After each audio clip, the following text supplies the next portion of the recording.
Affairs and Sports, Government of India, Dr. Mansukh Mandaviya ji. Can we have huge round of applause for our Honorable Ministers, sir? माननीय युवा कार्यक्रम एवं खेल मंत्री भारत सरकार doctor Mansukh Mandaviya जी का हम बहुत बहुत स्वागत करते हैं इस प्लेनरी सेशन में। जोरदार तालियों के साथ अभिनंदन कीजिएगा माननीय मंत्री जी का। May I now request our panelists to kindly join us on the dais. Mr. Y.B. Prabhakaran ji, may I request you to please join us on the dais. Ms. Ishani Shandalya ji, ma'am, please join us. We have with us Mr. Don McLean Gill, so I'm requesting Mr. Gill to please join us on the dais.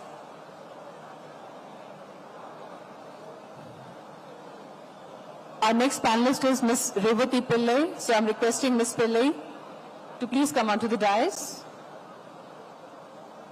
We have with us Mr. Mohyuddin Muhammad Ali from Muscat, so I'm requesting Mr. Ali.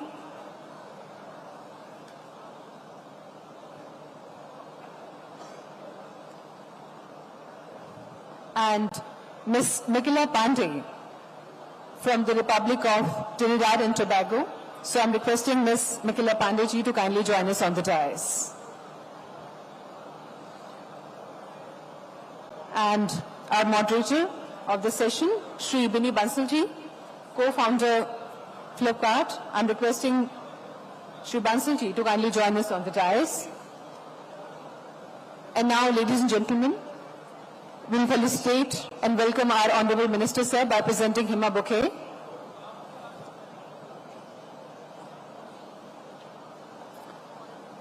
माननीय मंत्री जी का मंच पर पुष्पगुच्छ भेंट करके हम अभिनंदन करेंगे। मैं आप सबसे निवेदन करूंगी इस स्वागत में आप सब हमारे साथ हों। करतल ध्वनि के साथ हम स्वागत कर रहे हैं माननीय युवा कार्यक्रम एवं खेल मंत्री भारत सरकार डॉक्टर मनसुख मांडविया जी का।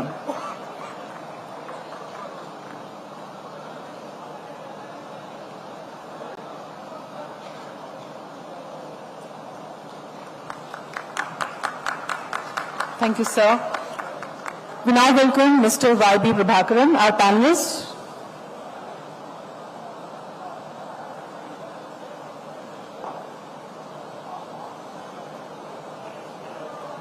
We'll now present a bouquet to Ms. Ishani Shandalya ji.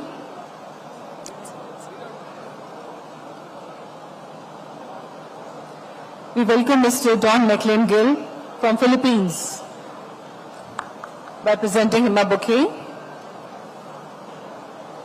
We are now welcoming Ms. Revati Pillai.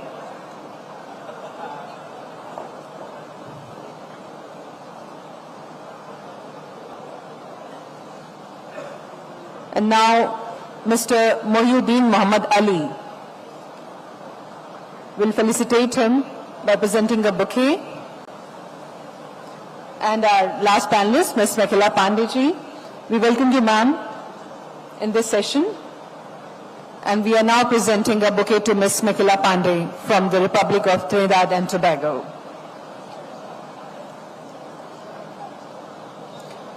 Ladies and gentlemen, we welcome you once again in Youth Pravasi Bharatiya Divas on the occasion of 18th Pravasi Bharatiya Divas. And now we begin our plenary session, Beyond Borders, Diaspora Youth Leadership in a Globalized World. As I was mentioning earlier, Honorable Minister of Youth Affairs and Sports, Government of India, Dr. Mansukh Mandaviya ji will chair the session. Shri Bini Bansal, co-founder of Flipkart, will be the moderator. And let me introduce our panelists to you. We have Mr. Y.B. Prabhakaran ji. He's from Malaysia. He's a Malaysian politician, member of Parliament from Batu, member of the People's Justice Party, and we have been told that he is the youngest MP ever of the Indian diaspora. Welcome to Bhubaneswar, Odisha. Our next panelist is Ms. Ishani Shandalya from Hong Kong. She is a business analyst, HSBC Global Services Hong Kong. She is a technology graduate trainee, Digital Business Services Hong Kong. Welcome to the program, ma'am. Our next panelist is Mr. Don McLean Gill from Philippines. Is a lecturer, Department of International Studies, De La Salle University. Mr. Gay specializes in Philippine foreign policy, India-Southeast Asian security relations, and maritime security cooperation in the Indo-Pacific and India-Southeast Asian relations. Welcome to the program. We have with us Ms. Revati Pillai from South Africa. She is IT business analyst and Southside Radio FM presenter, dynamic youth ambassador, and a radio personality dedicated to empowering youth voices. Welcome to the program, Ms. Revati Pillai ji. Our next panelist is Mr. Mohyuddin Muhammad Ali from Muscat. Mr. Ali is Vice Chairman, Gulfi Engineering and Contracting, SEOG. He is the President of Oman Chapter of Indo-Gulf and Middle East Chamber. Welcome to the program, Mr. Ali. And ladies and gentlemen, our last panelist is Ms. Mekila Pandey from the Republic of Trinidad and Tobago. She is daughter of former Prime Minister of Trinidad and Tobago, Mr. Basudev Pandeyji, political leader of the newest political party, the Patriotic Front, launched in 2019. She is former member of Parliament and she is an attorney at law. So Ms. Mekila Pandey, welcome to the program. And as I was sharing with you, our moderator is Shri Bini Bansal, co-founder of Flipkart. So, Shri Bini Bansal, it's over to you. Please. Thank you. I would like the chair to probably start the session, say a few words. Mansur-ji.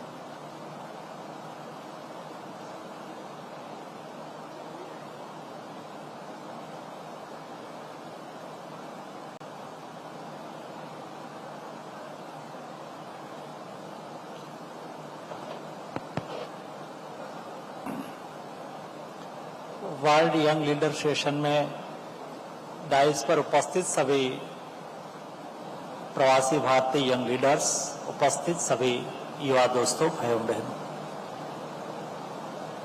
आज मुझे खुशी है कि इस प्रवासी भारतीय दिवस की थीम रखी गई है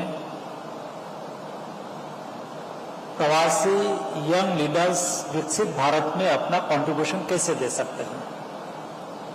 दोस्तों, मैं आपके सामने शॉर्ट में 3 विषय रखूंगा। इंडिया की यूथ के लिए सिचुएशंस क्या है। India is a big country, huge diversity, 1.4 billion populations, उसमें से कुल मिला के 20 में से 13 देश के सिटीजन यूथ है, बिलो 35 है। दुनिया का सबसे यंग कंट्री इंडिया है, जिसकी एवरेज एज 29 इयर्स है। इंडिया के यूथ को मोबिलाइज करने के लिए लास्ट 10 इयर्स से गवर्नमेंट ने number of type of initiative लिया है। उसका 2 फायदा हुआ है। एक हुआ है इंडियन यूथ को अपनी चॉइस की इंडिया में ही अपॉर्चुनिटी मिले, उसके लिए इंडिया की इकोनॉमी पोस्ट कोविड 8% से ग्रो कर रही है। यूरोप बिलो 3, अमेरिका बिलो 2, सारी चाइना बिलो 5। ऐसी स्थिति में इंडिया में 8% से इकोनॉमी ग्रो कर रही है। इट्स मीनिंग इज इंडिया का एग्रीकल्चर सेक्टर ग्रो कर रहा है, सर्विस सेक्टर ग्रो कर रहा है, एग्रीकल्चर सेक्टर ग्रो कर रहा है, और emerging sector for example in IT, AI जैसे सेक्टर ग्रो कर रहा है। उसमें इंडियन यूथ को अपॉर्चुनिटी मिले, उसके लिए हमने number of type of effort लिए हैं। स्टार्टअप इंडिया, कोई यूथ को स्टार्ट करना है, सरकार उसके साथ है। कोई इंडस्ट्रीज लगाना है, सरकार उसके साथ है। रिसर्च इनोवेशन के लिए देश की सभी गवर्नमेंट की रिसर्च इंस्टीट्यूट को युवा के लिए ओपन कर दिया है। एकेडेमिया और इंडस्ट्रीज को लिंक करी है, ताकि एजुकेशन ऐसा दिया जाए जैसे न्यू एजुकेशन पॉलिसी के तहत यूथ में स्किल एनहांसमेंट हो और देश में अपॉर्चुनिटी एनकेस हो।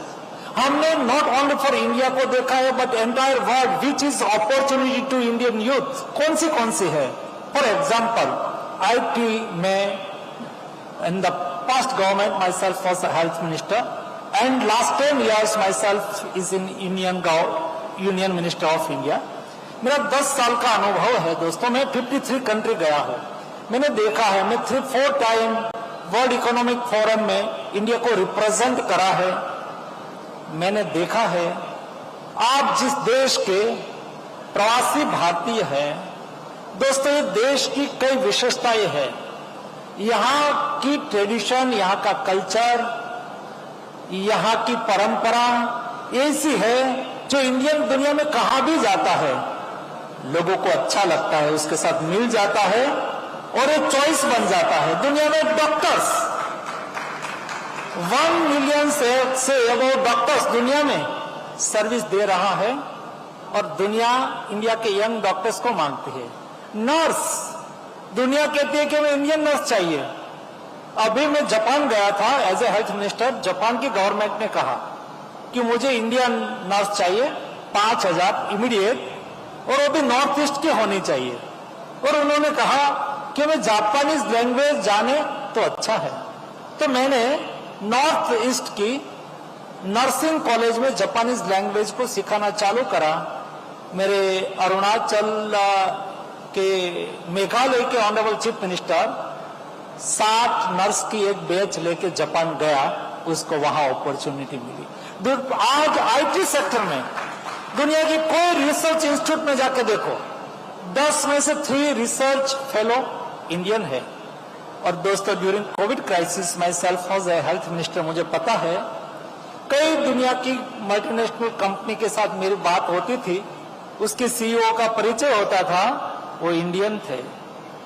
जब मैं दुनिया के साथ बात करता था तो इंडिया आईटी सेक्टर में आज आप जाओ बेंगलुरु में, दुनिया आउटसोर्स से आईटी सेक्टर में काम उससे करवाते हैं. एआई में इंडियन यूथ अपना कंट्रीब्यूशन कर रहा है. ग्रीन हाइड्रोजन जैसे इमर्जिंग सस्टेनेबिलिटी सेक्टर में इंडियन यूथ अपना कंट्रीब्यूशन दे रहा है. हम देश के युवाओं को दिशा भी दे रहे हैं, उसको अपॉर्चुनिटी भी दे रहे हैं. लीडरशिप उसमें कैसे डेवलप हो उसके लिए भी प्रयास हो रहा है. और इसलिए मैंने देखा पिछले 5 साल से मैं एक न्यू ट्रेंड देख रहा हूं. जब मैं कॉलेज में पढ़ता था तो हम विदेश जाने की सोच रखते थे कि हमें विदेश जाना है ताकि हमें अपॉर्चुनिटी मिले. ये 10 साल में ट्रेंड बदला है और मेरी एज के यूथ दुनिया में जाके पढ़े लिखे वो कहते हैं कि मुझे इंडिया में आना है, मुझे इंडिया में इंडस्ट्रीज लगाना है, मुझे इंडिया में रिसर्च करना है. बिकॉज ऑफ इंडिया में ह्यूज अपॉर्चुनिटी है. यहाँ मिडिल क्लास बढ़ रहा है, परचेज पावर बढ़ रहा है. 1.4 बिलियन पॉपुलेशन है. विश्व का सबसे बड़ा मार्केट इंडिया है. इसलिए दुनिया के लिए इंडिया मस्ट है. और इंडिया के पास ब्रेन पावर भी है, इंडिया के पास मैन पावर भी है. इसलिए जब दुनिया इंडिया से बात करती है वर्तमान समय में इंडिया उसके लिए प्रायोरिटी बन गया है. डेवलप्ड कंट्री को हमारे ट्रेन मैन पावर की रिक्वायरमेंट है और मार्केट की रिक्वायरमेंट है. साउथ ग्लोब को इंडिया उसके साथ खड़ा रहता है जब दुनिया क्राइसिस में होती है, दिक्कत में होती है. जब दुनिया कोविड क्राइसिस में थी, दुनिया के लिए हेल्थ है, कॉमर्स हो सकता है, लेकिन इंडिया के लिए हेल्थ एक सेवा थी. इसलिए 150 कंट्री में इंडिया ने मेडिसिन सप्लाई करी. 100 एबव कंट्री में इंडिया ने मुफ्त वैक्सीन सप्लाई करी. और दोस्तों उस वक्त हम चाहते तो दुनिया के पास मेडिसिन नहीं थी. My self was pharmaceutical minister also at that time. दुनिया के पास मेडिसिन नहीं थी. हम चाहते तो उसकी प्राइस हाइक कर सकते थे, लेकिन ऑनरेबल प्राइम मिनिस्टर ने कहा कि वसुधैव कुटुंबकम, दुनिया हमारा परिवार है और ये हमारी जिम्मेवारी है दुनिया को मदद करना। Hydroxy chloroquine, azithromycin and all type of medicine price बिना हाइक करे दुनिया को हमने उपलब्ध कराई। दुनिया ने माना और साउथ ग्लोब ने माना कि इंडिया एक ऐसी कंट्री है जो हम क्राइसिस में होते हैं, खपत हम मुश्किल स्थिति में होते हैं तो हमारे साथ कोई खड़े रहने वाला है, और जो खड़े रहने वाले कोई कंट्री का नाम उसके संज्ञान में आता है, उसके मन में आता है, तो ये देश का नाम भारत है, आप और मेरा देश है। इस देश के युवा विकसित भारत के लिए हम सब लोग साथ में मिलके, ये मेरा देश है। और दोस्तों, हम एक बार एक समय में, प्राचीन समय में, before 5000 years ago, Indus civilisation के समय में, we was a developed country. फिर हमें डेवलप्ड होना है, हम क्या कर सकते हैं, इस विषय पर आप सबका साथ विचार विमर्श हो, आपका कंट्रीब्यूशन उसमें रहे। मेरा भी देश है, मेरे पुरखों का देश है, मेरे पिताजी, मेरे फादर, मेरे फोर फादर, या मेरा बर्थ इस देश की धरती पे हुआ। मैं प्रवासी भारतीय हूं। मैं मेरे देश के लिए, विकसित भारत बनाने के लिए, डेवलप्ड कंट्री बनाने के लिए अपना कंट्रीब्यूशन क्या कर सकता हूं, ये कल्पना के साथ, ये सोच के साथ हम आदर्श डिस्कशन करके हमारी भागीदारी को साझा करें। आप सबको डिस्कशन के लिए आवकार्य है। धन्यवाद।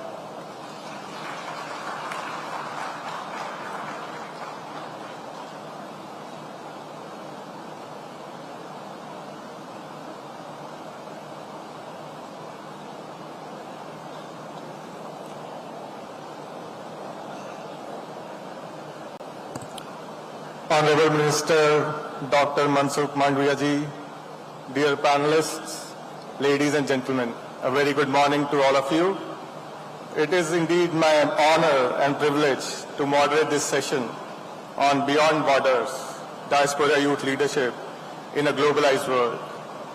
Our chair, Dr. Mansukh Mandviya ji, has thoughtfully set the stage by highlighting India's priorities and achievements in engaging the diaspora, particularly the youth, who serve as vital connectors between India and the global community.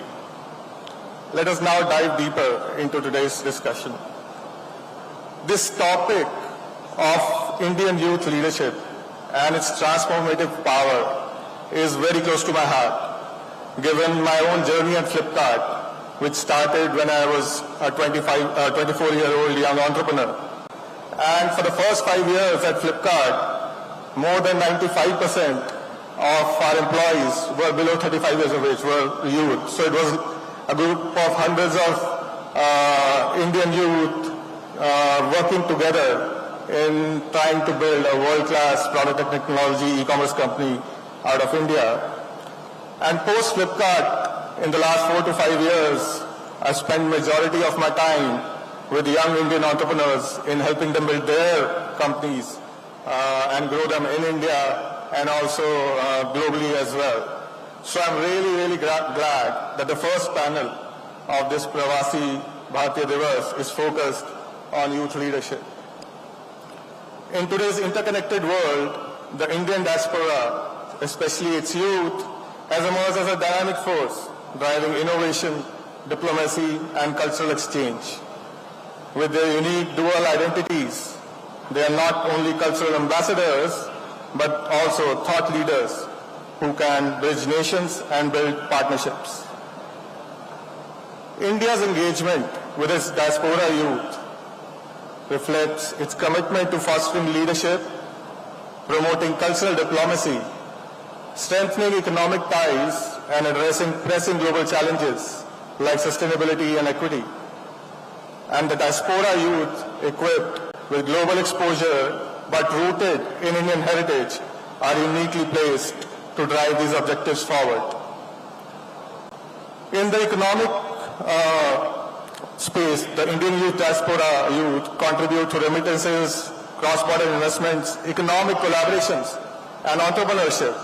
Many Indian youth in the diaspora have started great companies like Perplexity, Instacart, Nutanix, They've even turned around companies like American companies like Newsweek, like we just saw in the opening session.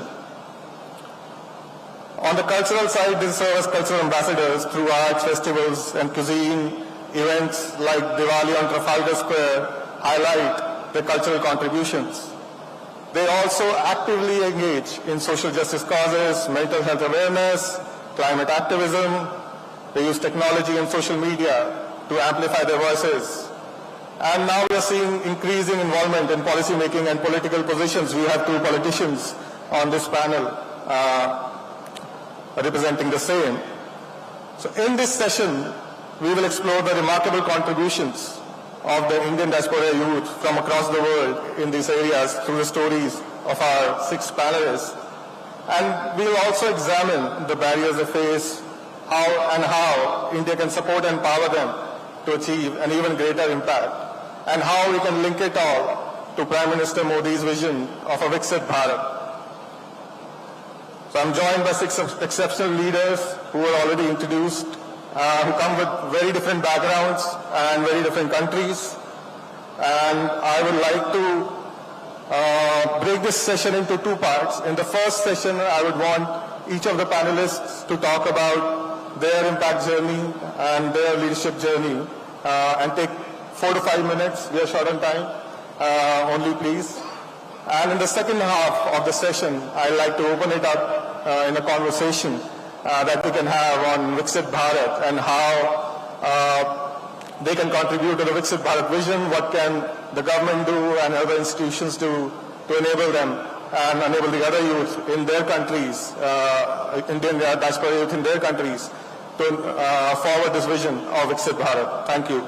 Maybe we start with Mr. Prabhakaran.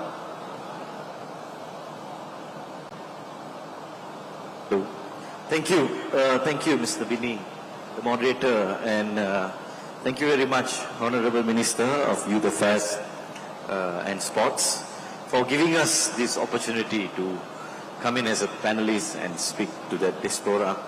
And I agree, and feel free to stop me anywhere and add points, my dear panelists, like how we discussed yesterday. And my name is Prabhakaran. I'm a Member of Parliament from Malaysia. This is my 2nd term as a Member of Parliament. And this opportunity for me to share about how I encourage the youth in my country, especially the Malaysian, and specifically the Indians in Malaysia, is where the opportunity must be given to the youth, upcoming youth. I feel it's something special about Malaysia because when I was 22 years old, I became a Member of Parliament. That is a record in my country, but I didn't do research for the global age group. But now I'm 28. I was recently appointed as a chairman of a particular agency which takes care of the underprivileged Indians in Malaysia, which we made many transformational changes, policy changes to the underprivileged Indian communities in Malaysia. And for the youth especially, when being a leader, it's not only about how you lead, it's also how you engage to show yourself that you are also a normal person in the community. And me being the 4th generation in Malaysia, my ancestors were brought from Tamil Nadu to fix railway tracks, and my grandparents, both of my grandparents, were working under railway as engineers, and how I and my father escaped that route and my father does business, real estate, and unfortunately I end up in politics. Anyways, that was a joke. Anyways, it's very interesting, and the recent visit with Anwar Ibrahim, the Prime Minister of Malaysia, to engage the Prime Minister Modi has opened up many opportunities, especially for Malaysia and India relationship. And me hearing the Excellency's speech just now, how they put youth as the frontliners for the vision of 2047, Viksit Bharat, is really admirable, and I hope in 2047 you still see me as a youth, although I'll be crossing my 50, but I wish all the best for the youth, Diaspora and the India government to make sure the vision and the mission to achieve Viksit Bharat will be there. Thank you. Thank you, Mr. Prabhakaran. Next, we move on to Ishani Chandelier. Ishani.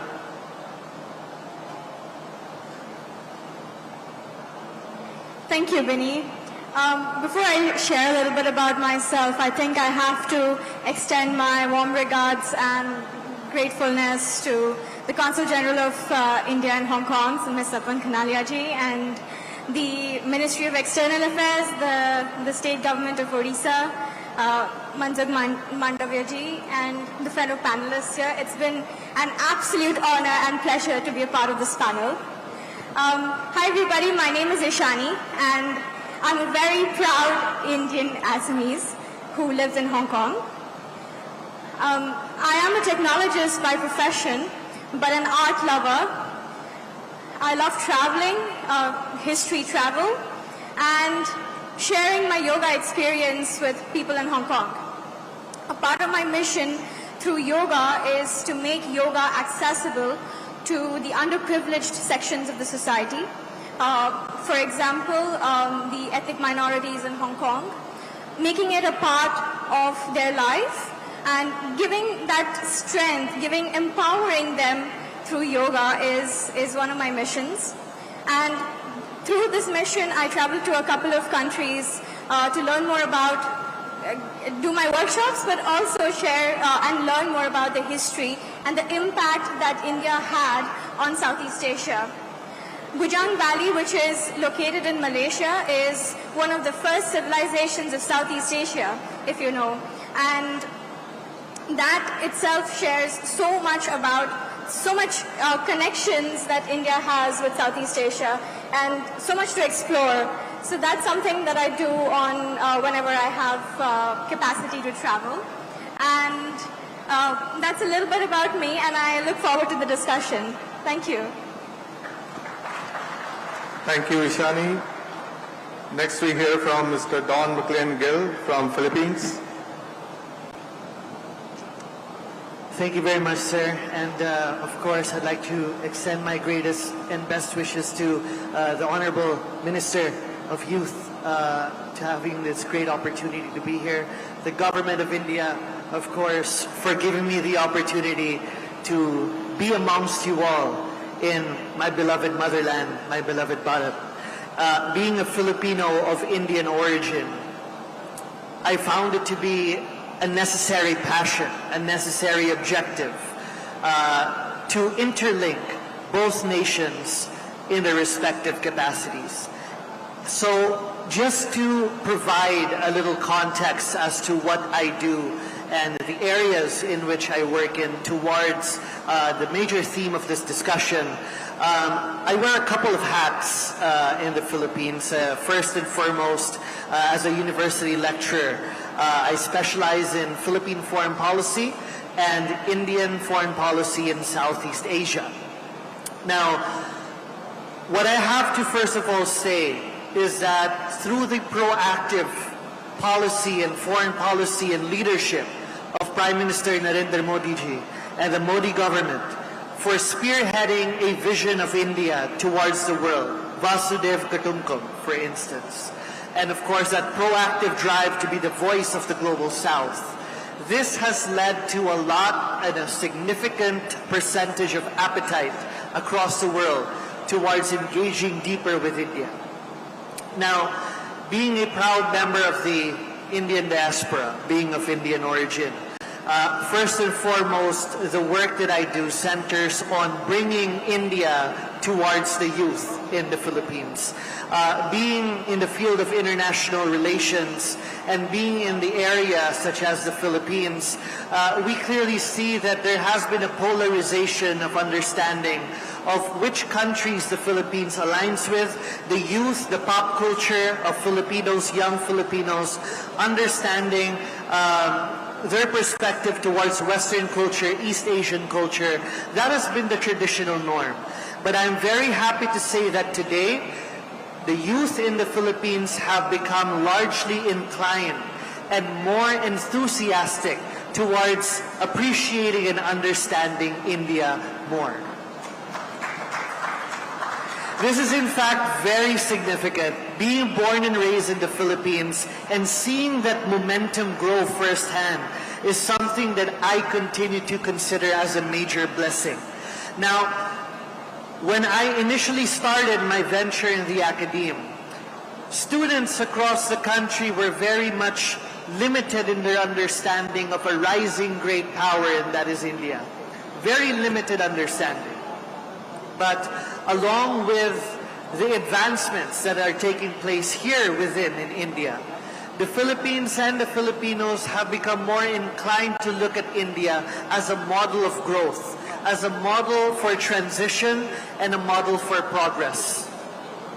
And in this regard, being able to introduce India to the Philippines through the academe is somewhat of a major blessing that I consider to be myself highly privileged to have the opportunity of doing.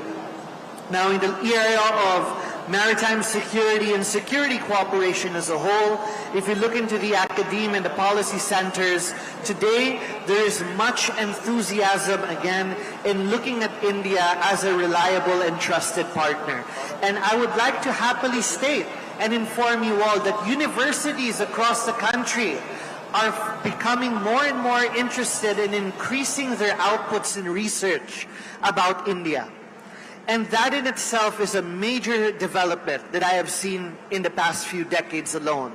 The bilateral relationship through the Act East policy has grown considerably since 2016.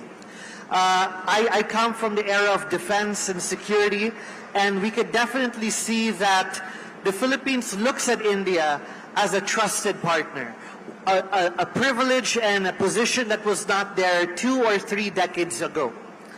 And in this point in time, I am also honored to have had the opportunity and to have the opportunity to engage with the defense and foreign policy establishment of the Philippines. Our current government under President Marcos Jr. has been highly collaborative with academics and scholars such as myself.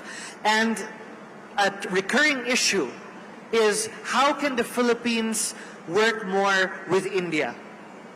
And in terms of tourism, for instance, the politicians and the policymakers of the Philippines recognize that India is in fact a country. Indians are a necessity, a necessary partner for Filipinos to work with. You talk about the cuisine, you talk about understanding of values. This has been highly convergent. But what was needed was a spark. Something to light everything up and to channelize that momentum. And this is what we are seeing today. So from my personal perspective, I am happy to report to every one of you all that in the Philippines, the appetite for having a more robust partnership with India at the government level and at the people-to-people level is at an all-time high.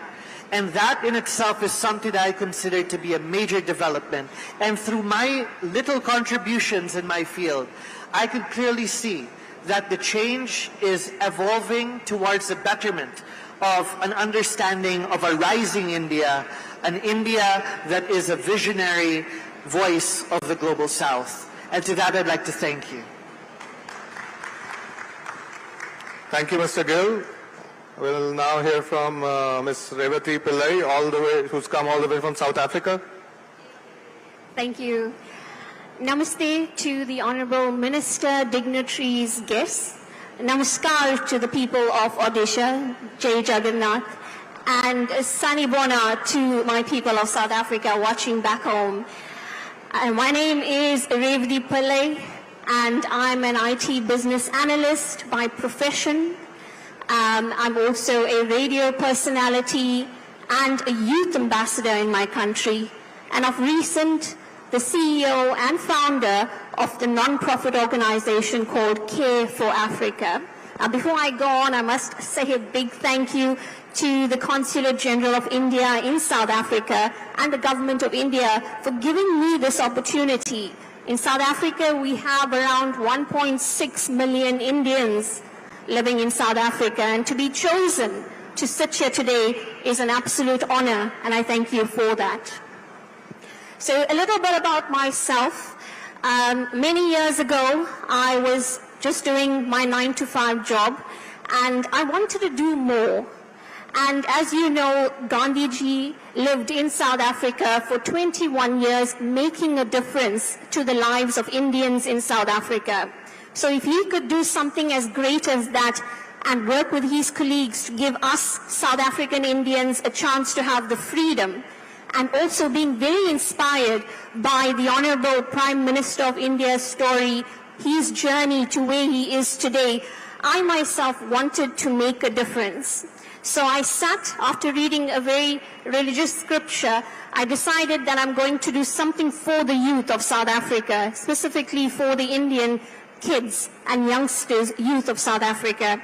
So I started with a radio show where I was talking to a few hundred kids. I then started to move forward to various other communities where I started talking to a few thousands of kids of Indian, diaspora. And I wanted to continue my journey. Therefore, I opened and founded the non-profit organization called Care for Africa, because today I'm able to help youth in South Africa as a whole, and in time to come, we will look at the continent Africa. So my dream is to ensure that the youth out there in my country are able to make a difference, because I believe every single youngster out there has the potential to make a difference, to be their best version. And we take a lot of inspiration from the youth of India, because we admire their field in technology and everything that they are striving for. So I want the youngsters in South Africa to make a mark, just like how the Indians here, the youth, are making their mark. And that is my vision, that is my goal, and that is my dream, to ensure that the youth in South Africa are driven with motivation, are encouraged to be their best version, and I will continue to do that. Thank you so much. Thank you, Revati. We now move on to Mr. Muhyiddin Muhammad Ali from Oman. Good afternoon, everyone. First of all, I'd like to thank Honorable Minister for his wonderful words, and also share that it's a real privilege and honor to be in front of all of you with my fellow panelists as well. I would like to share a little bit about myself. I'm a second-generation entrepreneur from Oman. And I can't tell my story without telling the story of my father. My father left India 55 years ago in search of a better economic opportunity, to find prosperity. And that journey took him to Mizoram, a few hundred kilometers away, and it took him to the shores of the Gulf in Oman. And over those 55 years, through hard work and determination and the blessings of the Almighty, we have been blessed to be part of the nation-building process in infrastructure, in education, in hospitality. And today, we have come full circle where we see India is the largest opportunity in front of us. And we have the capacity and the capability to really go after that opportunity. Now, we are privileged to have that basic needs met from nutrition and education and health. So how do we make the most of all of that to to do justice to that opportunity. What I see as the Honourable Minister had shared as well, the brain power is here, the manpower is here, and capital will follow where capability meets opportunity. I'll repeat that again. Capital will follow where capability meets opportunity. And there is an abundance of capability and opportunity over here. When the opportunity is big enough, there's some magic that can happen. There's innovation that can happen. We've seen it with our moderator, Binny, as well. He's done that in the IT space. And what I'm excited about is what is the kind of innovation that can happen in infrastructure, in construction, in education, in hospitality.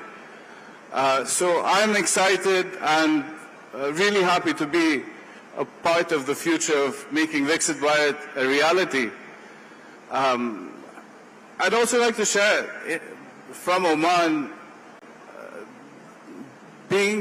our proximity to India meant that we were always connected to our homeland, culturally, by language, by people, by the food, even our clothing. In Oman, we wear the musar, and the best musar comes from Kashmir. And under our dashdasha, we wear a wazar. Where does that come from? That comes from South India, from Kerala, from my hometown. So even the geography of India is mapped in our clothing. So it's a natural and beautiful and exciting relationship that I hope to continue to build. This has been a relationship that has spanned centuries, and we've talked about trade. And we always hear about the historical connections. And in the 70s, there was more of a cost arbitrage or access to manpower and people and labor. But that's changing. And today, the opportunity is in India, and that's what I'm really excited about and looking forward to discussing with my fellow panelists as we go forward. Thank you. Thank you, Mr. Ali. We saved the best for last. We'll now hear from Michaela Pandey. She comes all the way from Trinidad and Tobago. Namaste. Thank you, moderator, Honourable Minister. Good day, everybody.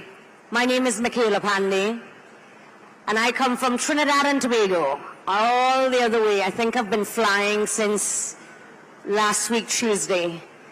But I got here safely, and I want to thank the Indian government for the opportunity to be here to discuss with these wonderful fellow panelists. I'll tell you a little bit about myself. I'm an attorney at law. I am also the political leader of a political party called the Patriotic Front. I follow in the steps of my father, the Honourable Basdev Pandey, who was the former Prime Minister of Trinidad and Tobago. In fact, thank you. In fact, 20 years ago, he was here at this conference, and he was receiving the Samman Award. Sadly, he passed last year, so it is both happy and emotional to be here, but I'm very, very proud to have been given the opportunity. When my father became the first Indian Prime Minister in Trinidad and Tobago, we have a cosmopolitan country. What had happened was Indian people felt empowered, and not in a negative way, but in a positive way, to be proud of their food, of their culture, of their religion. They didn't feel the need to hide it. We were able to get Indian radio stations so that we can listen to Indian music. Not at the detriment of any other race, but it brought a sense of equality and non-discrimination that we had been facing as Indians in the past. So, as his daughter, I don't think that You can inherit legacy. I think what you can do is carry it on. And therefore, it is my duty as a political leader and as a lawyer to do my best to carry on his legacy while building my own, forging relationships with the government of India, of course, and to do the best I can for my country and all of its people. My duty, my aim, my vision is very much like my father's, which is really to unite our country, and everybody is invited to come. We're only 1.4 million people. We can accommodate you. You're all welcome to come. Right now, the Indo-Trinidadian population is in the majority, perhaps about 53%. But we live in harmony. Our Indian people of different religions. We have Muslims, Christians, Hindus, but we all live in harmony.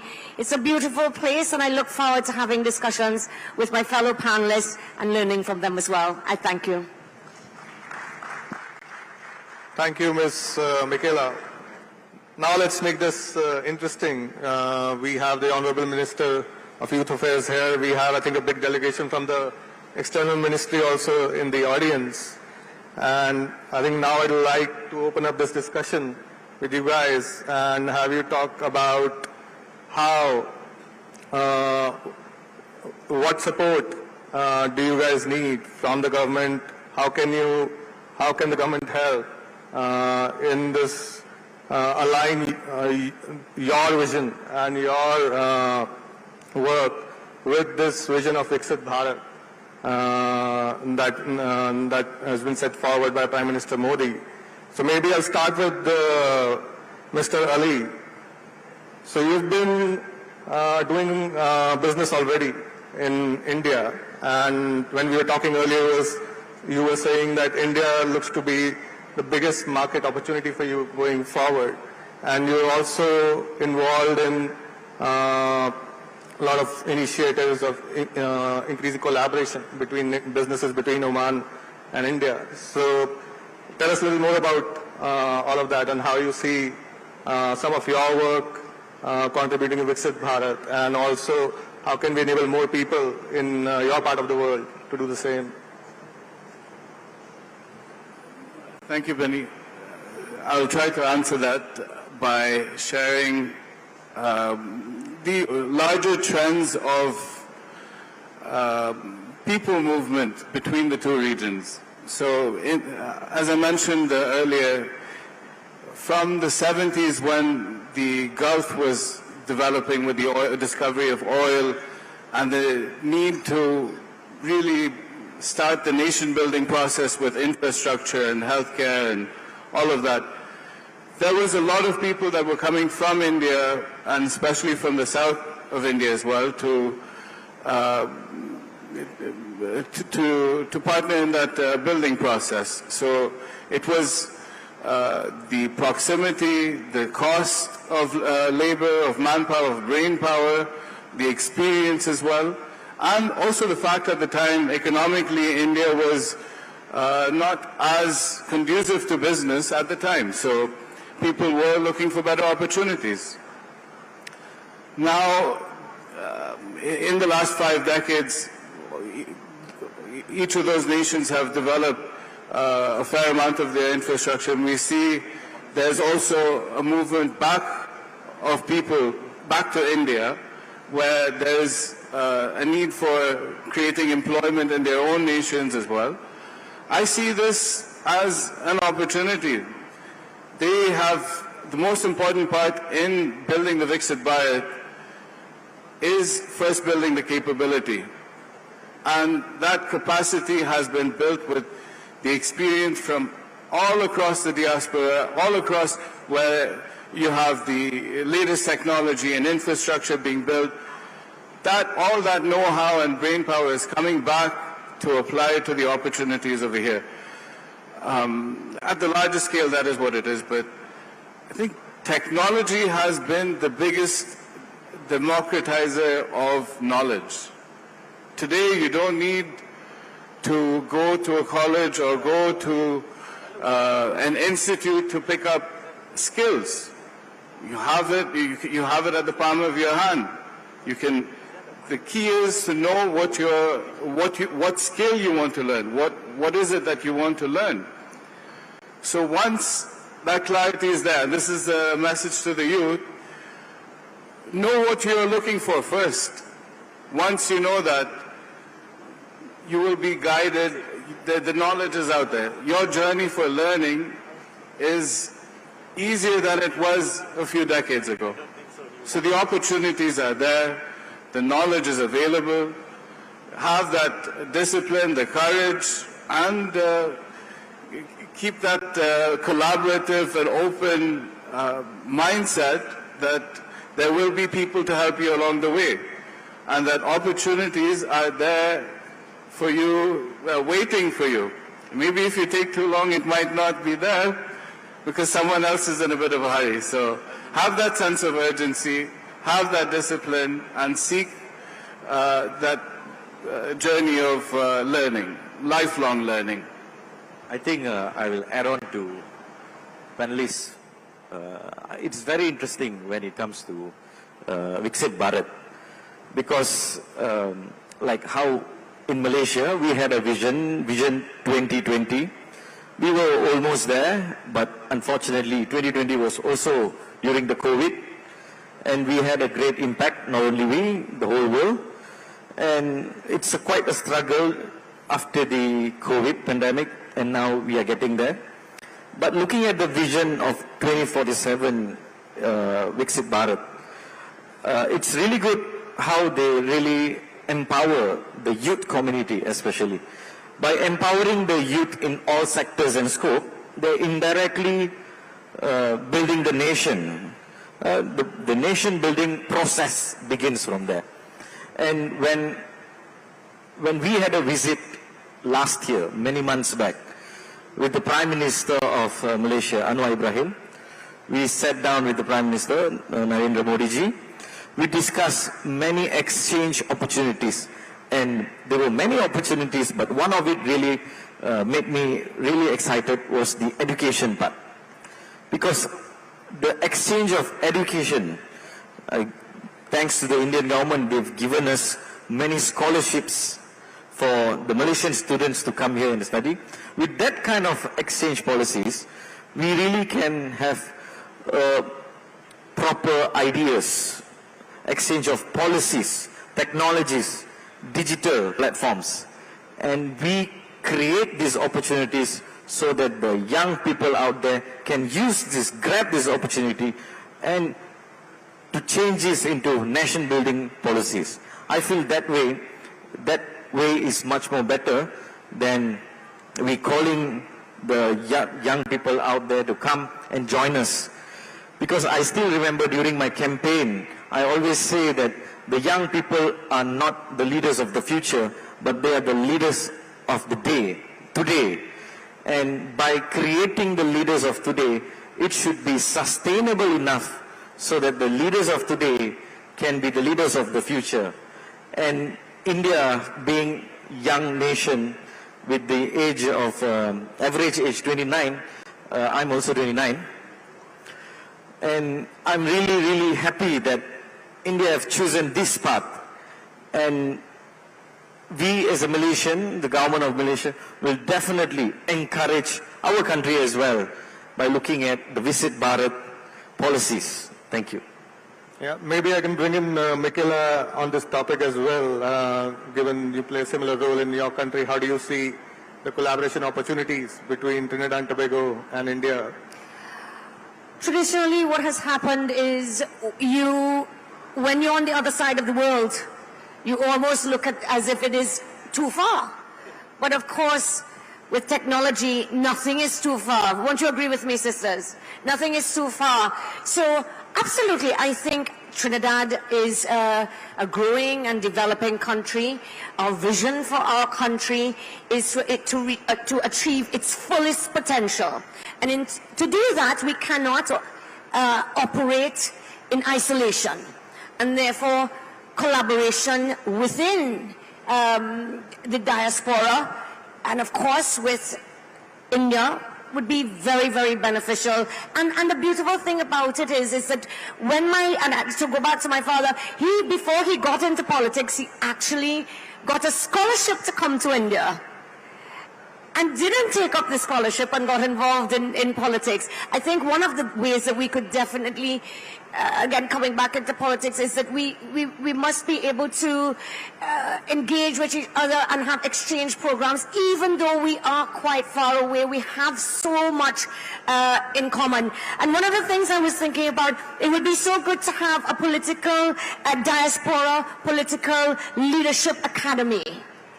That's just, sort of idea where, offer training to diaspora youth to enter into politics. By the host country can do something like that. So yes, in many ways possible, Excellency. Thank you. Revati, what's your thoughts on this topic? I have lots to think about here. But I think just to take you a step back, many of my fellow panelists will know that I'm the 6th generation in South Africa. So the reason why I'm saying this is, okay, so in 1860, as you know, Indians left India and they came to South Africa. And they came in as slaves, they worked on the sugarcane fields, and they worked for the British there and as slaves. Now the reason why I'm saying this is because on that very land that our forefathers, my forefathers that hailed from Kanchipuram, Tamil Nadu, who worked very hard on that sugarcane fields, Care for Africa, as the founder and CEO, I would like to actually create a skills development center on that very same soil that my forefathers worked very hard, put their blood, sweat and tears on, is because one of the things that our forefathers, when they came to South Africa, was they wanted an education for their children. They built schools in South Africa, in Natal. They built places of worship to make sure that the youth don't forget their culture, their religion. They made sure that their kids do not go through the same struggles that they went through. Now, like I said, with 21 years of Gandhiji being there, and it gives me pleasure because it's on the eve, as tomorrow marks the 110th year that Gandhiji left South Africa to come to India after making a difference and giving us the freedom to be able to say I'm proudly South African Indian. Now it's saying that, and the reason why I gave you that background was because I would like to ask the government of India for support.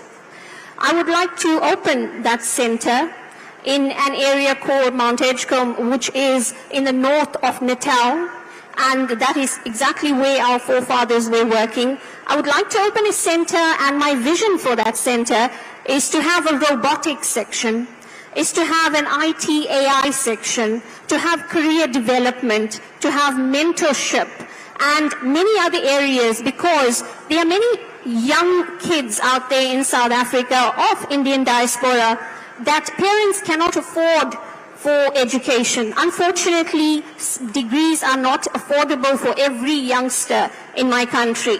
So the purpose is for every youngster to attend that center and leave with some sort of certification, some sort of skill. So when they leave to go into the outside world, they'll be able to get a place of employment. Because right now, the youth unemployment rate is slightly high in South Africa. So to be able to help them, my request to the Indian government is the fact that India, when you talk about India, when you talk about their AI, their technology, I am very proud to say they are the leaders. And so I'm asking for help with the robotics section, with the AI, for mentoring as well. And coming from a radio background, something that I actually thought about now, but I will definitely speak about it, is that center will also have a room for online radio.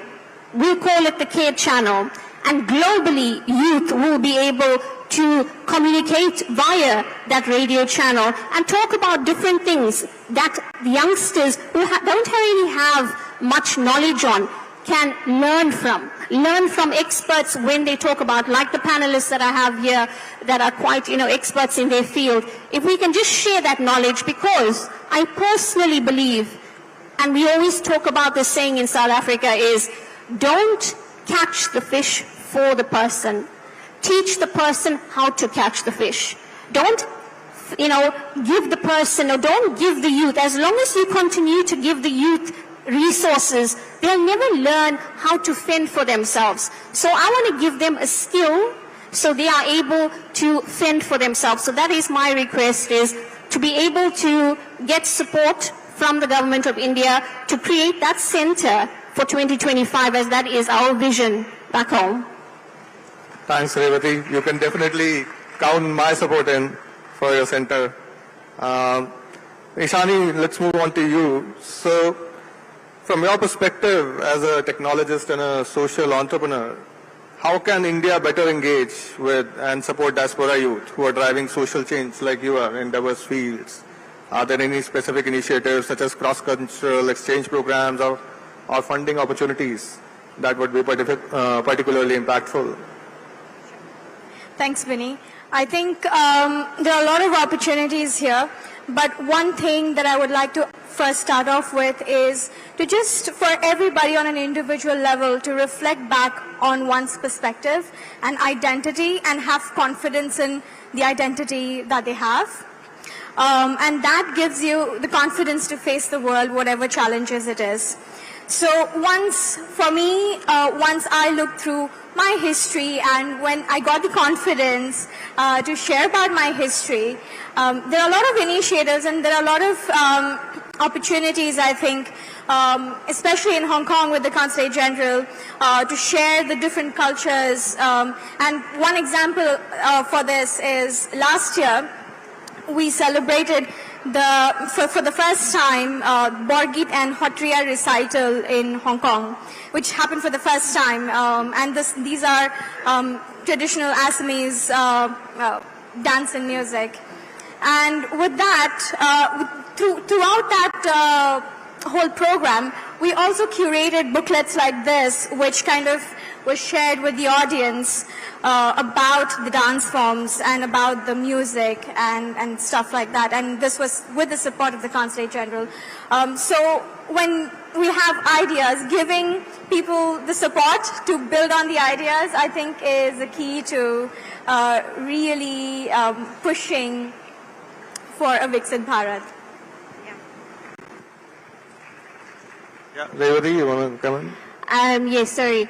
I think in addition to that, I'd forgotten to mention that, when you go and stay in another country that's quite westernized, it's very difficult to keep your culture intact. It's very difficult to pass on the traditions of culture, religion, and where you come from.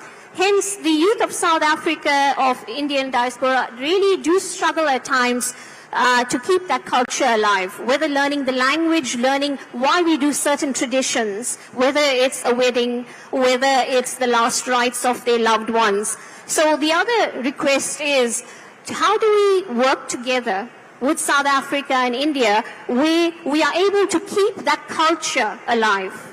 And that is my other request. We need to ensure that in 10 years' time, in 20 years' time, the Indians in South Africa are aware of why do they perform a certain prayer, why do they do certain things and the right things when they perform a marriage, for that matter. They need to continue to keep their culture alive. So that's my other request, is how to make sure it does not get diluted any further. Thank you. Don, you want to add? But just one thing, moderator. Diluting isn't always... I don't think it's diluting. I think you can add to it to make it something bigger. I agree. And sort of better. Because in Trinidad and Tobago, I'll tell you something, we have something called doubles. We invented that. And it's 2 bara and chana inside. We have chicken roti. Guyanese people say chicken roti, curry chicken, curry chicken, and they change up the words. But that's like our national dish. But because we are so cosmopolitan, and we have people of African descent, we've got Chinese people there, Syrian people there, we've been able in Trinidad and Tobago to almost make it a mixing pot and create our own thing. And it's been very beneficial because it's made people feel very patriotic, not only about their country, but still have a link to the whole country. No, definitely. I think it gives you, I think what you're saying is definitely right, because it allows South African Indians, for example, to have that flavor and that trademark. But what I'm talking about is there are many youth out there in South Africa that need to understand the purpose of the Mangal Sutra. They need to understand about their prayer. They need to understand why it's important for Kanyadan. They need to understand the importance of why it's so important for their son, to have a son to do their last rites. Culture in that aspect should never be diluted. Hence, I say that we definitely need support. And I say one thing, sorry for interrupting, because I see my friend Don there. When my father passed away last year, almost a week to the date, I did his rites. And proudly so as a woman as well. So, I think it's important to always strike a sort of balance, and so that, because patriotism is also very important. Yeah, you have to strike the right balance. Well said, Michaela. Don? Thank you, thank you. This is a very rich discussion, and I'd just like to add on quickly about it. When we talk about the Indian diaspora in the Philippines, now we have to understand that we are an archipelago in Southeast Asia. And compared to other foreign communities in the country, the Indian diaspora is not as large, relatively speaking. It's over 20,000. But despite that, the Indian community in the Philippines has been front and center in taking part in humanitarian assistance in the country throughout history. Now, this is an important thing that we must take note of. No community comes close to the nature in which the Indian community during times of crisis in the Philippines. Now, we are a disaster-prone area. Typhoons especially is a major concern in the Philippines. And more recently, the COVID-19 pandemic. And you look into whatever the natural disaster that occurs within the country, first and foremost, the Indian community connect and get themselves together to help in every capacity that they can.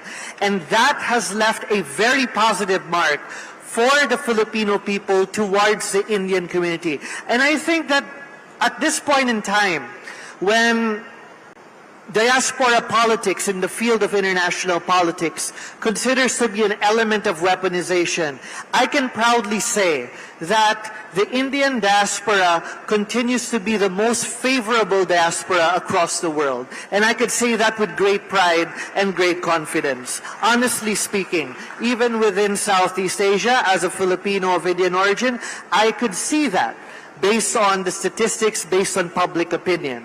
Now, on top of that, what we also need to understand here is that the perception towards Indians in the Philippines is also very positive, to the point that now under the current legislation, as I have mentioned earlier, I also take part actively in the foreign policy and defense planning in consultations in the country. And one of the major issues here, one of the major potential here is the Philippines wants to leverage Indians and to enhance people-to-people ties. So how do we do that? Well, the Philippines is now opening up visa on arrival, e-visas. They're trying to explore that. Initially speaking, and the initial target was China, because China has a huge population, etc. But then majority of policymakers said recently, hold on. Why aren't we looking at India? First of all, India is our friend. India has no axe to grind in the region, and third, India is a much-needed stabilizer in the region. So I'm very happy to also inform you that policymakers are also looking towards people-to-people connections. And the awareness of the youth particularly towards India's growth is phenomenal. Last year we had the 10th anniversary of the Act East policy under Prime Minister Modi ji. Now we have to, and I'm happy to let you all know that this is the first time that I have given so many lectures towards so many universities in the country, informing them about the significance of the Act East. But it was not just me saying that I want to talk about it. This was coming from Philippine universities telling that we want to know more about Act East. So that in itself is a huge development. Now, where can the government work together with the Philippines? That goes to the last point that I'd like to make. The answer is connectivity. Now we have a vast number of Indians, tourists especially, going back and forth India to Philippines. And, you know, throughout the past few years, you know, I was telling our Indian ambassador to the Philippines, Ambassador Jainji, you know, and previously Ambassador Shambhu Kumaranji, who is now in Austria. And I've also been telling this to, you know, the Philippine ambassador to India, Ambassador Ignacio.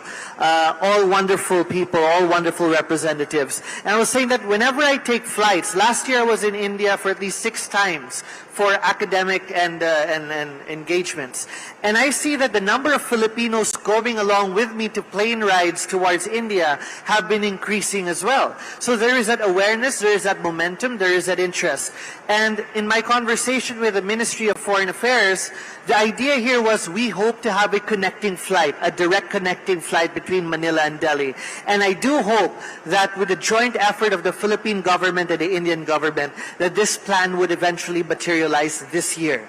And I think that this is a major step to enhancing that momentum that is already present here today. And I'm very happy to let you all know this. Thank you very much. Thank you, Don. Before I bring this panel to an end, I'd like to give the panelists one more opportunity if somebody has anything to add. Ali? So Oman and India had recently been working on a comprehensive economic partnership agreement, a CEPA, and we look at that very optimistically and positively. And furthermore, there's the Indo-Gulf European Economic Corridor, I believe. I may have gotten the words wrong, but these are all excellent initiatives at the highest levels of government. What I would like to see more, and what I hope to do in my role as the president of the Oman chapter of NMAC, is to build the connectivity, people-to-people connectivity, technology to markets, and capital to ideas at the lower level, maybe the ones that don't make the headlines, at the small and medium enterprises. If there's a technology that's being developed over here that has a market in the Gulf, I would love for a platform, to create that platform for them to access that opportunity. So my request from the government is just helping, not just at the higher levels, but at the SME and the lower levels as well. Yeah. Thank you. I would like to... One of the things that's very important, especially for a country like ours in Trinidad and Tobago, is being able to feed itself. In Trinidad and Tobago, we have oil and gas, and we don't know how much left, but we've not diversified our economy, and that has worked towards our detriment. We haven't done it, whether it is in tourism, medical tourism, sports tourism, manufacturing, anything like that. But for us, I believe a country must be able to feed itself. We see when other countries are going through war, how food prices can shoot up. And that is one of the biggest problems that we're having in Trinidad now. A lot of people are struggling to be able to eat. Yet we have extremely fertile land that if you throw any seeds, it grows in our country. So I would love to see some kind of collaboration with India in terms of agriculture and modernized agricultural practices, and almost for us to work together to break the stereotype that we have inherited, that if you're in agriculture, it comes from indentured laborship or slavery.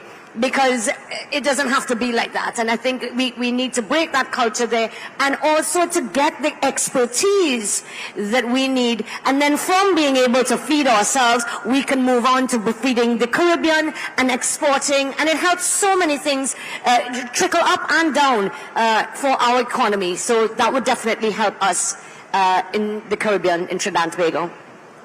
Well said. Thank you. I would also like to wish again, thank you to the government of India for giving me this opportunity.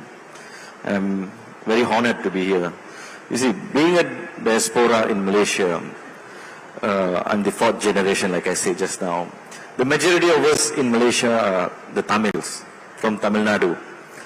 And remembering the stories from my elders, where the Indians in Malaysia were started from the estates, the rubber tappers, the railway track, the engineers who were struggling to come up in life, although the laws and the constitution is being fair to everyone. But of course, we being the minority in Malaysia, we had quite a struggle. And how successful we are now, we cannot say we are very successful, but we are doing all our best as a diaspora. We are working together in the diversity of Malaysia, where there's multiracial, the Malays, the Chinese, the Sabahan, the Sarawakian, the Ibans and all. And being said, me being the first Indian MP in Kuala Lumpur set an example for the young Indian diasporas in Malaysia to be successful and come up in life, whether it is in politics or economy, education or more things. And of course, the relationship between Malaysia and India has improved tremendously with the recent visit. And we also decided to give visa-free to go to India, and India also has done the same thing. And the numbers of tourists to Malaysia has increased dramatically, which indirectly improves our economy. And I really appreciate the platform given today and sharing these things to the diaspora. And I already had many invitations to go to Africa, and one of it was another country. And I can't wait to go and visit the other country diaspora and share my thoughts and exchange policies with them. Thank you very much. Thank you. I would like now for the Honorable Minister to share some concluding remarks. So you heard all the panelists and heard their leadership stories and what they feel about Viksit Bharat.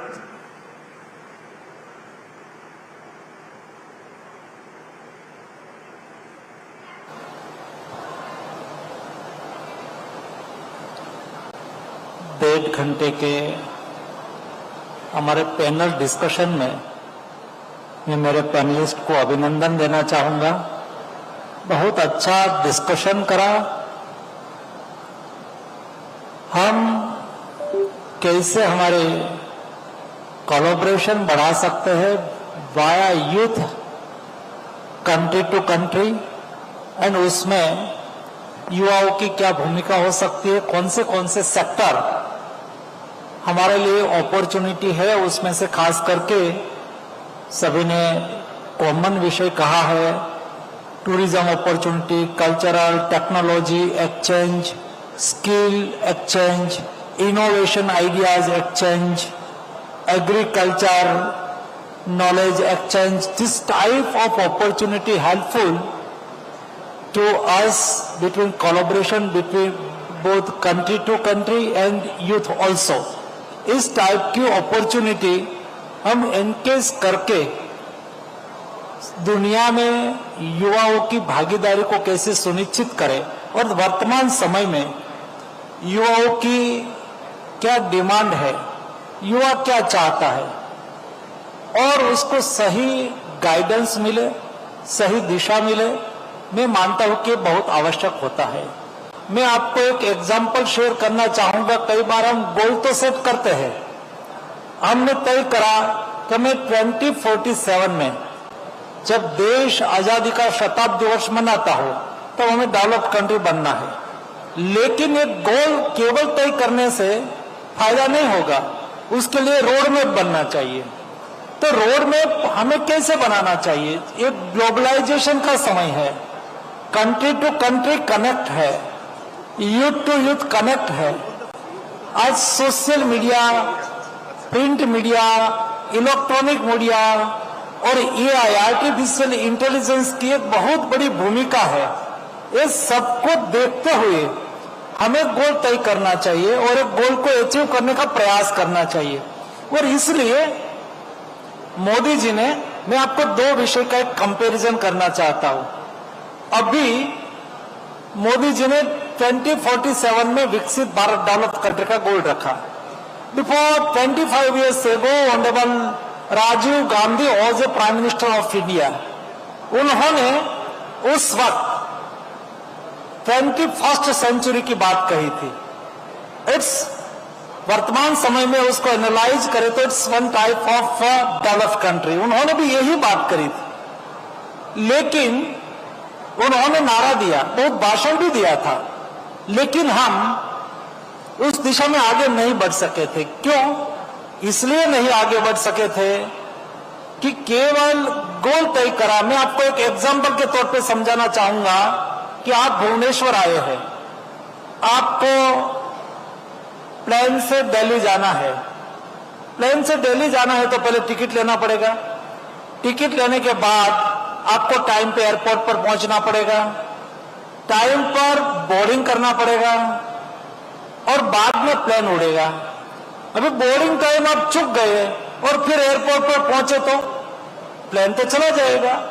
21st century तो आ गई, लेकिन हम airport पर नहीं पहुंच पाए थे क्योंकि हमने पाथवे तय नहीं करा था।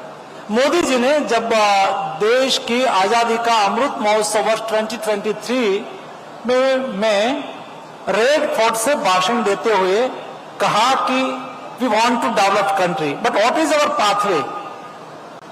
तो मोदी जी ने कहा कि हम 5 संकल्प करते हैं, 5 डिसीजन करते हैं। Not only for government, not only for prime ministers decide, but honourable prime minister is announce that हम 5 संकल्प करके 1.4 बिलियन पॉपुलेशन एक साथ में आगे बढ़ेंगे। उन्होंने कहा, फर्स्ट बात कही कि हम डेवलप्ड कंट्री बनाएंगे। दूसरी बात कही, डेवलप्ड कंट्री बनना है, लेकिन हम सालों तक कभी इंडिया पर उन्होंने शासन करा, कभी शकों ने शासन करा, कभी आक्रांताओं ने शासन करा, 240 साल तक अंग्रेजों ने शासन करा। तो ये इतनी बड़ी 2000 साल की हमारी परतंत्रता है। कई गुलामी के प्रतीक है हमारे देश में। एक गुलामी के प्रतीक को हम भुलाएंगे और नया इतिहास बनाएंगे। For example, last 15 years myself of member of parliament, but we are sitting in parliament house built by English government. But now and today we are sitting of new parliament built by Indian engineer, Indian architecture and Indian labor. Our president is sitting in Rashtrapati Bhavan, and 26 जनवरी राजपथ पर parade होती है जिसमें देश की ताकत को दिखाई जाती है। उसको राजपथ कहते हैं। प्रधानमंत्री जी ने कहा कि India is a democratic country. Democratic country में कोई राजा नहीं होता, तो राजपथ की आवश्यकता नहीं है। Our president sitting and laying in Rashtrapati Bhavan means वहां वो अपनी ड्यूटी को अदा कर रहे हैं, अपना कर्तव्य का निर्वहन कर रहे हैं। This way new names is कर्तव्य पथ। अभी वो राजपथ नहीं है, वो कर्तव्य पथ है। तुम गुलामी के प्रतीकों को भुला देंगे। तीसरा संकल्प लेने के लिए मोदी जी ने कहा कि हम विरासत से प्रेरणा लेंगे। विरासत हमें दिशा भी देती है, हमें दर्शन भी देता है। क्यों यहाँ है? सम young leaders say that my forefather, my 5th generation, my 4th generation Africa गए थे, फिलीपाइंस गए थे, सब लोगों ने बताया। लेकिन 4th, 5th सभी जनरेशन टू जनरेशन कहा कि आप ओरिजिन इंडियन है, आप ओरिजिन इंडियन है, आपके फोर फादर इंडिया में रहते थे, इसलिए इंडिया भी आपका देश है, उसके साथ भी आपका जुड़ाव होना चाहिए। तब जाके हमारी पांड्या जी बता रही थी कैसे वो ट्रैवल करके यहां आई, तो उसको किसने प्रेरणा दी? उसको इसने प्रेरणा दी कि ये मेरे फोर फादर के नेटिव है, हम इंडियन डायस्पोरा है, हमें इंडिया जाना है, उसको प्रेरणा मिली। हम विरासत से प्रेरणा लेके आगे बढ़ेंगे। ये देश में बहुत बड़ी विरासत है।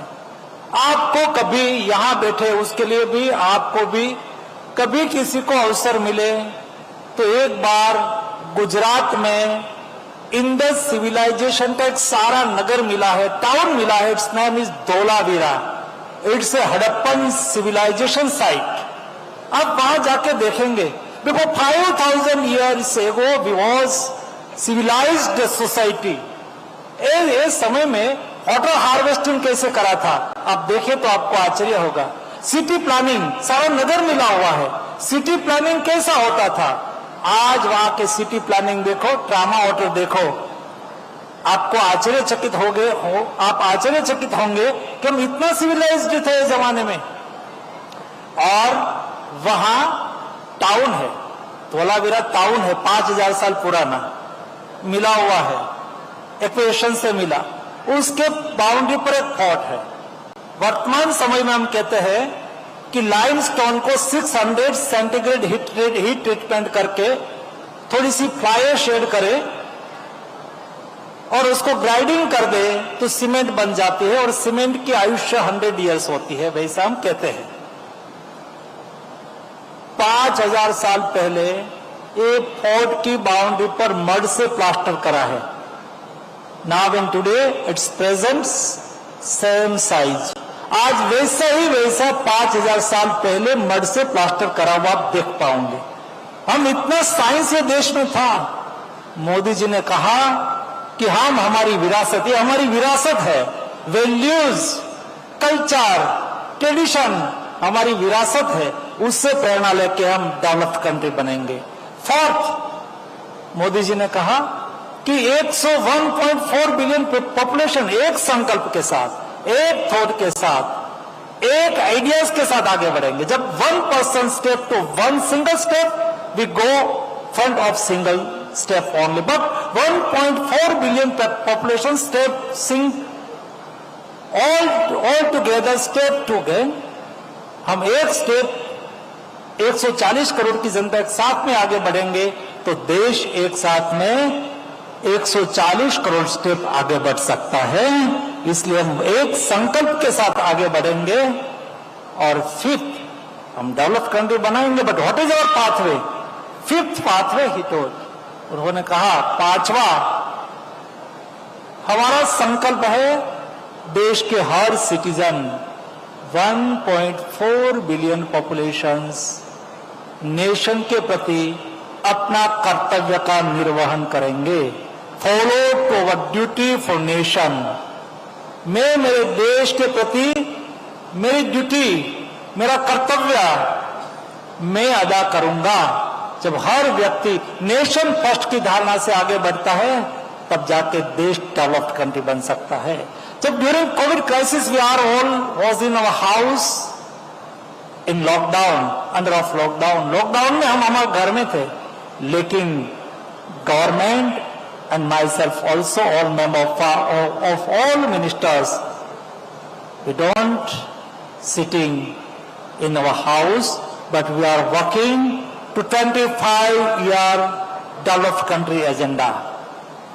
विकसित भारत के 25 साल के क्या एजेंडा हो सकता है, उसके पर वर्क चल रहा था, वर्क कर रहे थे। और इसलिए ये देश का भविष्य बहुत उज्जवल है। वर्तमान समय के युवा आपके नजर का, आपके विचार का विकसित भारत बनाने के लिए मेरे सभी डायस्पोरा का कंट्रीब्यूशन, थॉट बहुत आवकार है। मुझे आज बहुत अच्छा लगा, पैनल डिस्कशन में कई ऐसे वर्ड्स का यूज करते थे जो हमारे ट्रेडिशनल वर्ड्स थे, हमारे ट्रेडिशनल थॉट से निकलता है। दुनिया में कहाँ भी गए हैं, लेकिन आप अपनी वैल्यूज, अपने एथोस, अपने थॉट इंडियन ही रखा है, इसलिए मैं आपको अभिनंदन करता हूं। और सभी 6 मेरे यंग लीडर्स 12 जनवरी को ऑनरेबल प्राइम मिनिस्टर 30 lakhs में से कंपटीशन से निकले हुए 3000 यूथ के साथ सारे दिन डेवलप्ड कंट्री के लिए यूथ के आइडियाज को सुनेंगे। मैं आपको रिक्वेस्ट करता हूं, जो आपको सुविधा हो तो आप भी एक बार मेरे देश के यूथ क्या सोचता है, सारे देश के यूथ का अर्थ क्या निकलता है विकसित भारत के लिए, उसमें पार्टिसिपेट करना चाहे तो मैं आपको इनविटेशन देता हूं। मैं अरेंजमेंट और व्यवस्था भी उसके लिए करता हूं, तो आप आइए और मोदी जी के साथ अपने आइडिया को भी शेयर करिए। धन्यवाद, thank you.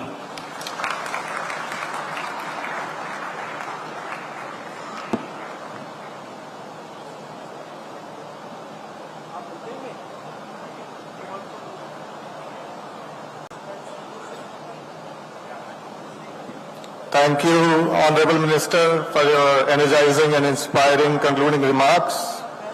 As I conclude this enlightening discussion, one word stands out for me, which is connectivity.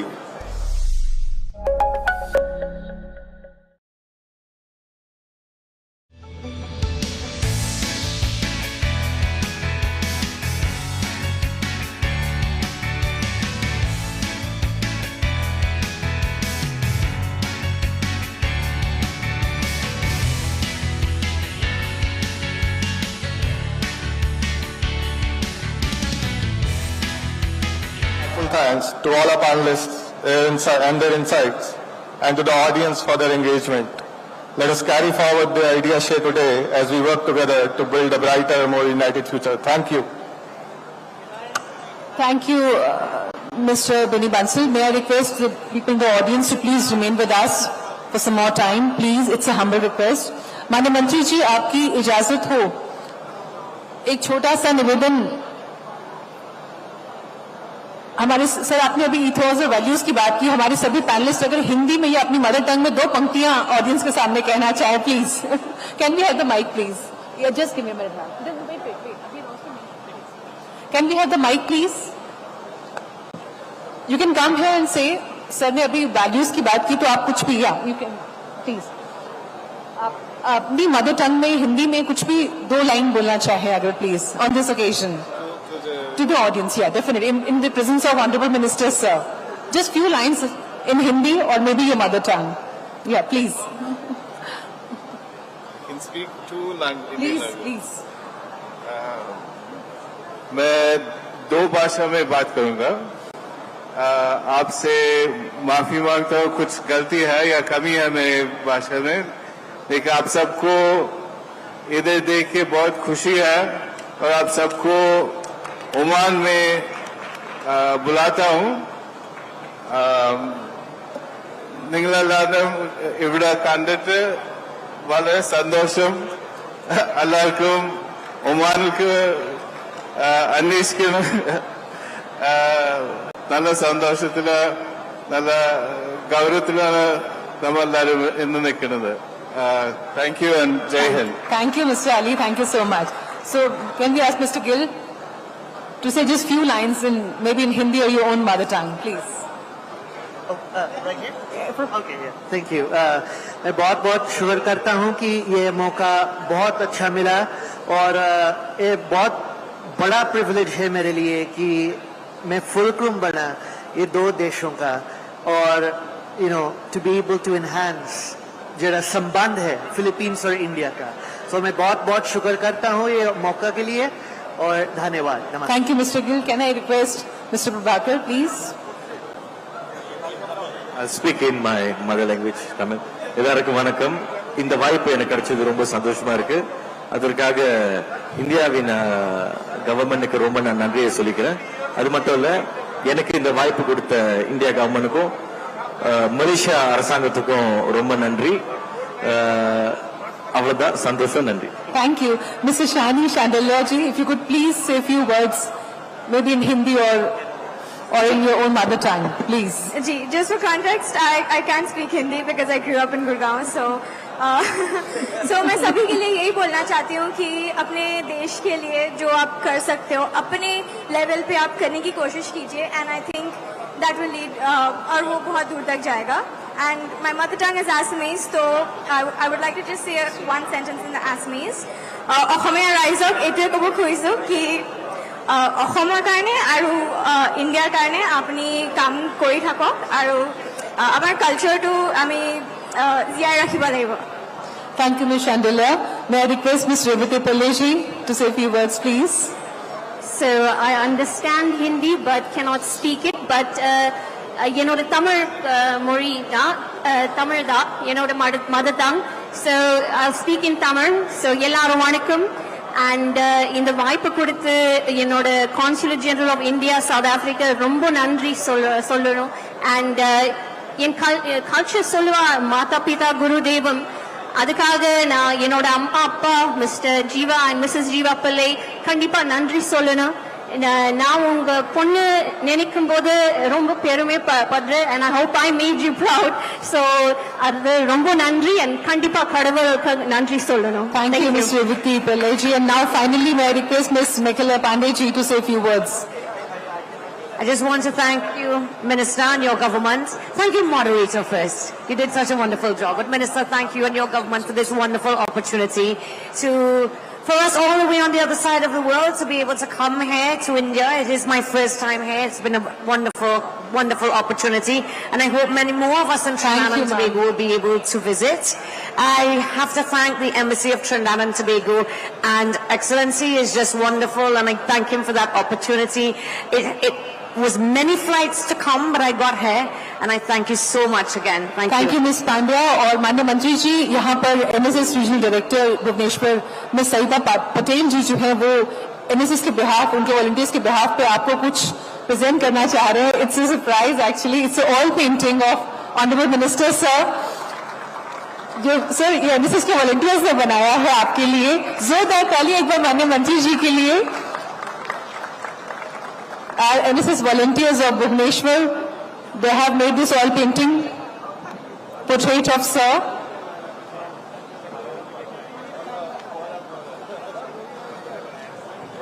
Thank you, sir. Thank you, Honorable Minister, sir. And with this, ladies and gentlemen, we wrap up, we conclude this plenary session. Beyond Borders, Diaspora Youth Leadership in a Globalized World.